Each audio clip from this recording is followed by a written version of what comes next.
Hello guys, for today's video, tutorial for cleaning and replacement ng air filter ng ating mga sasakyan. So there's no need for you to go to Casa or auto shop para gumastos.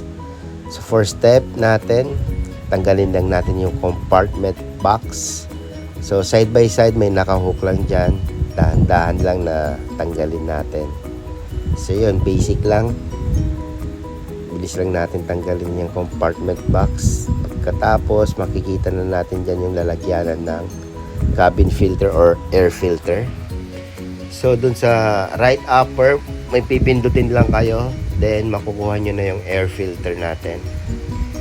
So pagkakuha, depende sa model, may mga model na plastic yung air filter nila, pwede nyong hugasan, pero eto, as you can see, papel. So ibabrush ko lang yan, tsaka papagpagid para matanggal yung dumi. So yan.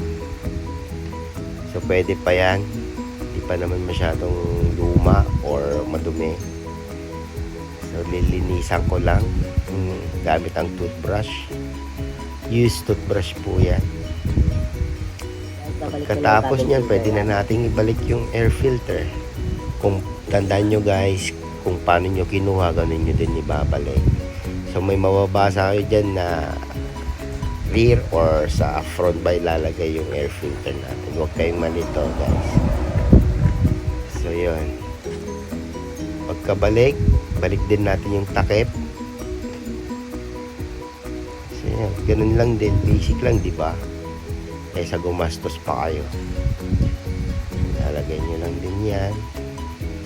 So, ganito rin yung proseso ng pagpapalit ng air filter. So, pagkalagay ng takip, balik nyo na yung compartment box.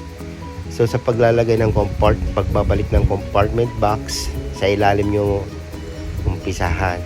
So makikita nyo dyan yung paglalagyan ng hook ng compartment box.